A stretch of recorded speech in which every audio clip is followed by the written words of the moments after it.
this one because of all what's just happened into turn one.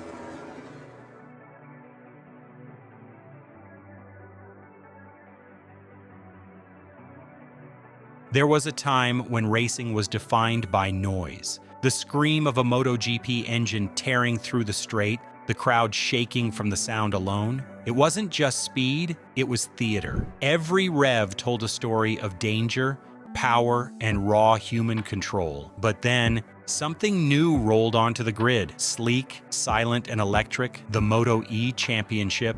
At first, many laughed. An electric motorcycle? In the world of MotoGP, it sounded like a science project at a rock concert. But now, only a few years later, the laughter has turned into curiosity. And in some corners, fear, because the quiet ones are getting faster. This is the story of a changing world, like where electricity meets gasoline. And the question everyone's asking is, has electric power already started to destroy traditional racing? Let's find out. The first thing to understand is that MotoE isn't just an experiment anymore. It's a full championship. The FIMNL MotoE World Championship, and it's powered by one of the biggest names in the motorcycle world, Ducati. When Ducati stepped into electric racing in 2023 with the V21L, that was the moment the industry realized this wasn't a toy category anymore. Ducati doesn't play around. Their bike, the V21L, was unlike anything seen on a MotoGP weekend. A carbon fiber frame, precision aerodynamics, 150 horsepower, and 140 newton meters of torque, all delivered instantly. No lag, no waiting for RPM. Twist the throttle and the thing rockets forward like it's breaking the laws of physics. From 0 to 100 in about 2.6 seconds. The top speed, roughly 275 kilometers per hour. That's not far from MotoGP territory, and yet it's not the same kind of speed. MotoE doesn't roar, it glides, it's smooth, almost eerie. You don't hear the bike, you feel it. Riders say it's a new kind of adrenaline, one that doesn't come from noise or vibration, but from the instant torque that slams your chest the second you accelerate. Matteo Ferrari, one of MotoE's top riders, once said, "You feel speed without the sound?" That's the key difference. Yet MotoE is sensory in a new way. It's less about aggression, more about precision, and that, in many ways, is what makes it terrifying for the old guard, because it's proof that emotion in racing doesn't have to come from combustion. The silence lets every detail of the ride become amplified. The way the tires dig into the asphalt, the subtle shift of balance as the bike leans, the faint whistle of wind slicing across the visor. Every movement feels more intimate, more connected. Without the roar to mask it, the rider becomes part of the machine in a way that feels almost unnatural, like mind and motor have fused. The track stops being a battleground of noise and turns into a stage for rhythm and flow. Riders talk about a strange calm that settles in mid-race. No screaming engine, no shaking chassis, just pure focus. Every gear change,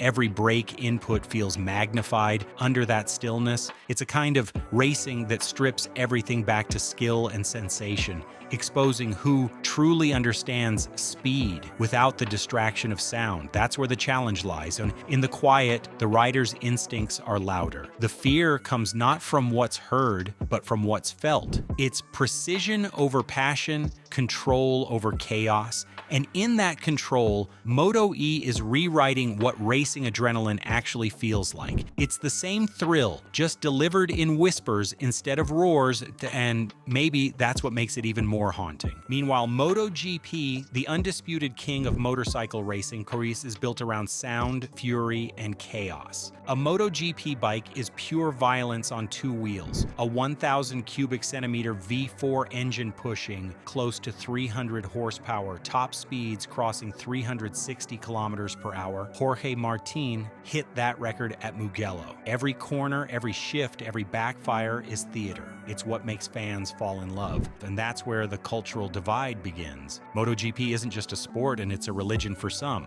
The fans, the teams, the legends, Rossi, Marquez, Stoner, they represent not just skill, but a sound, a vibration, an identity. For decades, the sound of a MotoGP bike was the sound of performance itself. But performance is changing. Let's talk about what happens when both worlds collide, literally. On paper, MotoGP still dominates. The lap time difference between a MotoGP bike and a MotoE bike at Mugello, for example, is about 13 seconds. That's huge in racing terms. Most of it comes down to top speed and braking power, because MotoE bikes are heavier, around 225 kilograms compared to MotoGP's 157. That extra battery weight makes a difference in fast corners and heavy braking zones. But here's where it gets interesting. In the slow corners, or the hairpins and tight exits, MotoE sometimes outperforms. Why? Instant torque. No revs, no gears to hunt for power. It's there, always. Twist the throttle and it's full force, full acceleration. Ducati's engineers have even admitted in some simulations that the electric torque curves make MotoE quicker in certain acceleration zones than MotoGP. That's where the title of this video starts to make sense. Electric power isn't destroying traditional racing by replacing it overnight. It's destroying the assumptions of traditional racing.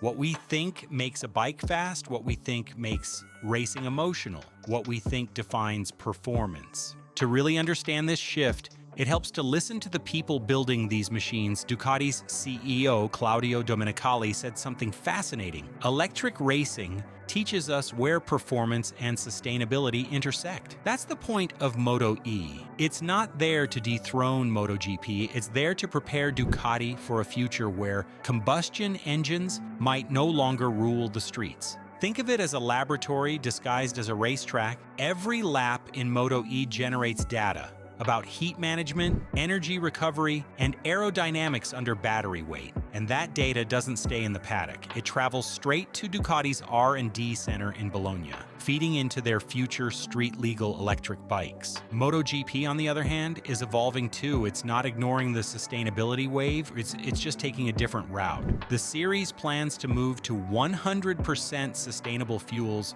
by 2027. So instead of going electric, MotoGP is betting on cleaner combustion. It's holding on to its DNA, the sound, the smell, the violence, but making it greener. It's a clever move because while MotoE wins on sustainability, MotoGP still wins on spectacle. The sound of 22 bikes screaming down the straight at 18,000 RPM is something electric motors can't replace. At least not yet. That emotional connection is powerful. It's what fans pay to experience. The silence of electric bikes can feel almost alien in comparison. But then again, that silence is also symbolic. It represents the future. When the green lights go out in a MotoE race, you don't hear the explosion of combustion. You hear wind, tires, and the faint hum of electric motors. The crowd doesn't erupt from sound. It erupts from movement. The experience shifts from hearing speed to seeing it. For some, that's evolution. For others, it's a loss. Valentino Rossi once said,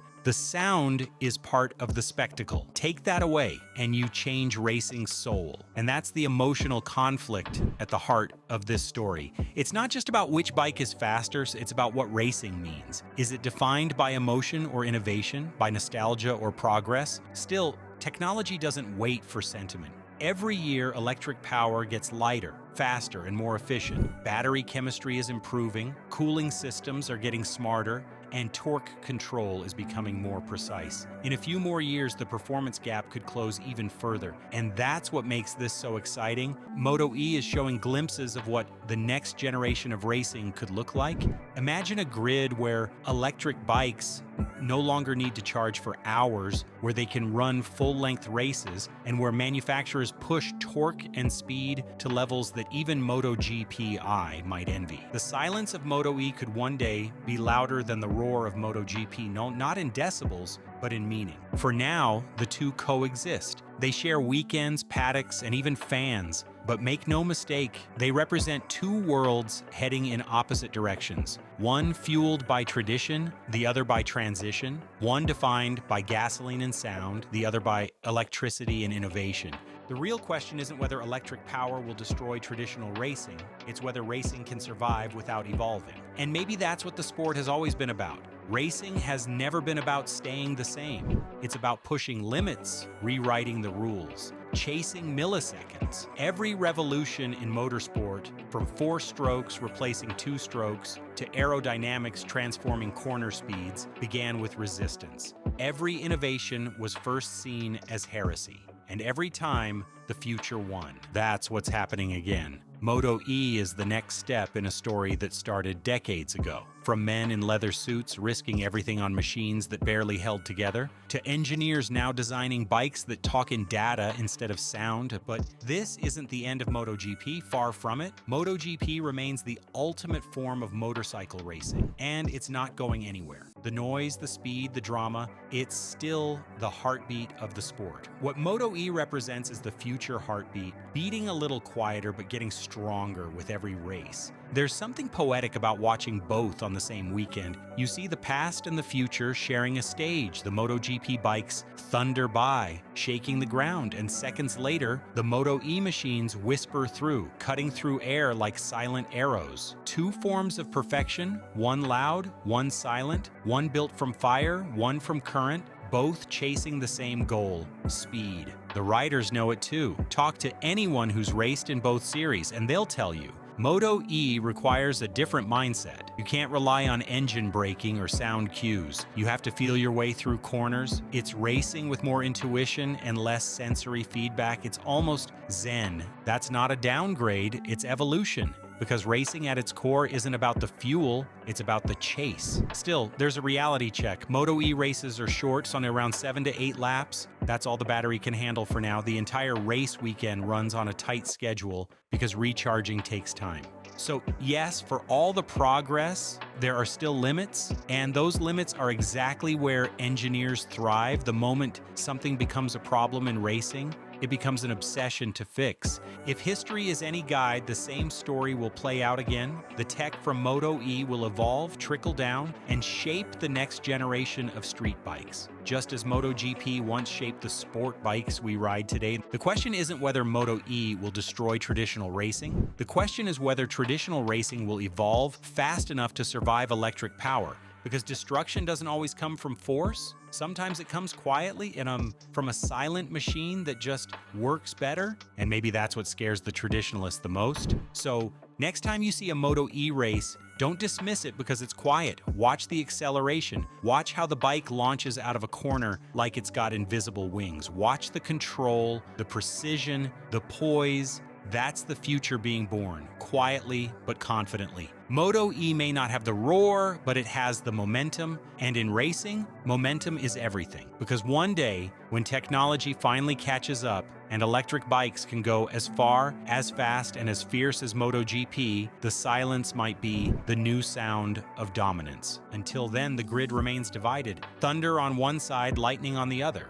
But if history has taught anything, it's that lightning always strikes last. Music rises, showing both series on screen, MotoGP's chaos and MotoE's calm, two worlds destined to collide. The age of electric power isn't coming, it's already here, and racings will never sound the same again. If this breakdown hit your racing heart, make sure to like, share, and drop a comment about which one you think defines the future, the roar of MotoGP or the silence of MotoE. Subscribe for more stories from the edge of speed and evolution, because the next revolution in racing might be just one spark away.